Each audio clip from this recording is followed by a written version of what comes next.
saya dari Program Studi Psikologi Islam angkatan 2023. Saya di sini akan mereview buku sebagai tugas UAS mata kuliah Psikologi Islam. Buku dari Ustadz Agus Hermawan MA tentang buku Psikologi Islam. Ini. Kecerdasan dan potensi intuisi dalam Islam. Kecerdasan menduduki tempat yang begitu penting dalam dunia pendidikan, tetapi sering dimengerti secara keliru. Kecerdasan seseorang merupakan warisan dari orang tuanya. Hal ini telah terbukti dari penelitian yang dilakukan oleh para ahli bahwa kecerdasan itu dapat dikembangkan melalui lingkungan dan kemauan. Sehingga dapat digarisbawahi bahwa kecerdasan itu tidak hanya warisan pure dari orang tua, tetapi bisa dikembangkan dengan adanya kemauan dan faktor lingkungan. Setiap orang memiliki kecerdasan masing-masing dan tidak dapat disamaratakan seperti yang dikemukakan oleh Plato mengenai kecerdasan setiap individu itu berbeda. Robinson dalam Dimyati Mahmud menjelaskan bahwa kecerdasan meliputi 3 faktor. Yang pertama, kemampuan untuk belajar. Yang kedua, jumlah pengetahuan yang telah diperoleh seseorang. Yang ketiga, kemampuan untuk menyesuaikan diri dengan baik terhadap situasi-situasi baru dan terhadap lingkungan pada umumnya. Kecerdasan seseorang salah satunya dapat terbentuk dikarenakan adanya ketenangan diri yang muncul dari hati, seperti intuisi dalam membentuk perasaan yang tenang sebagai hasil interaksi dengan lingkungan dan sang adik kodrati melalui riyadhah dan tazkiyatun nafs. Selanjutnya adalah intuisi. Intuisi adalah bisikan, getaran jiwa mengenai pengertian atau munculnya sesuatu tanpa berpikir secara kritis analitis. Istilah ini ditujukan untuk menunjukkan kemampuan seseorang dalam memahami sesuatu tanpa berpikir secara nalar, rasional, dan intelektual. Proses memahami ini muncul secara tiba-tiba yang datang dari luar kesadaran. Kebenaran dari intuisi dapat diilustrasikan pada saat seseorang itu memilih pasangan hidupnya, memilih jurusan dalam perkuliahan, atau memilih bidang pekerjaan, memutuskan sebuah keputusan, dan menentukan sebuah pilihan yang hal tersebut dapat berupa bisikan hati.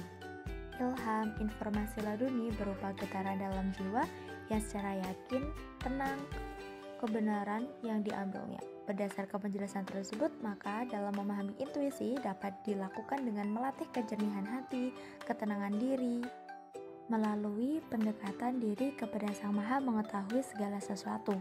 Kecerdasan intuisi dapat dimiliki oleh seseorang dengan terus melakukan olah rasa dan tafakur melalui zikir, mujahadah, dan riyadhah.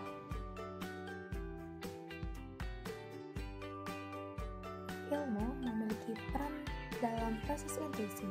Ilmu adalah penerang agar dapat menghantarkan manusia ke tujuan esensialnya. Dan ilmu juga diperoleh melalui sarana atau perintah seperti pada lafaz Iqra yang mengandung arti perintah untuk membaca. Membaca di sini sebagai pemahaman untuk membaca segala situasi dalam mengerjakan amal atau tindakan tertentu. Di dalam berbagai disiplin ilmu, untuk mengetahui potensi-potensi dalam diri manusia sebagai sarana untuk memperoleh ilmu adalah penting dalam upaya mempertahankan objektivitas dari ilmu itu sendiri.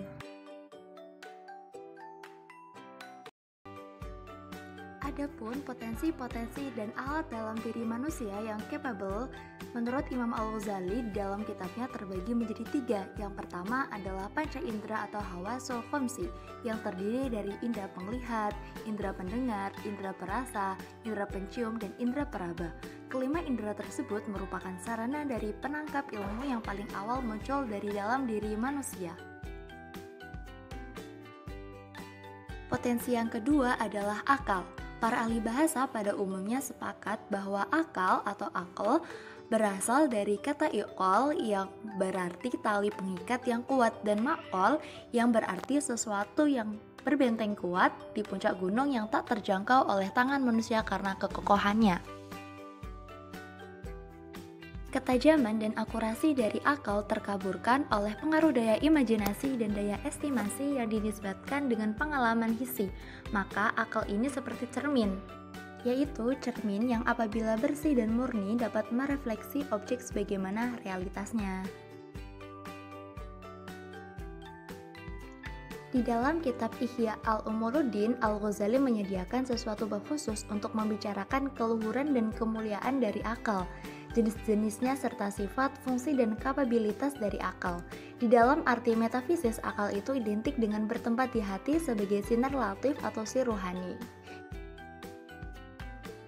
Potensi yang ketiga adalah intuisi atau bisikan getaran hati.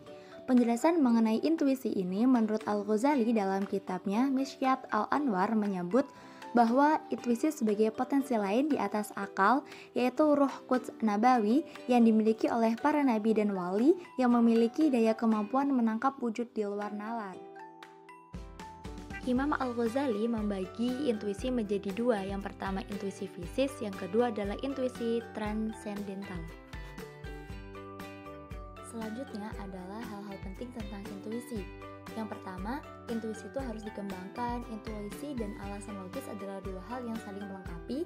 Yang ketiga, intuisi bukanlah intuisi emosional.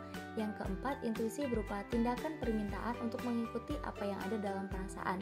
Yang kelima, intuisi juga bebas dari kesalahan.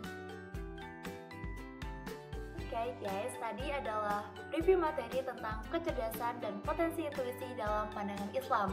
Kemudian saya akan merekomendasikan teman-teman untuk membaca buku Psikologi Islam karya dari Bapak Agus Hermawan MA. Buku ini sangat rekomendasi untuk kita sebagai pelajar atau mahasiswa sebagai bacaan literasi atau sebagai sumber referensi dalam mencari apa saja sih yang ada dalam psikologi Islam.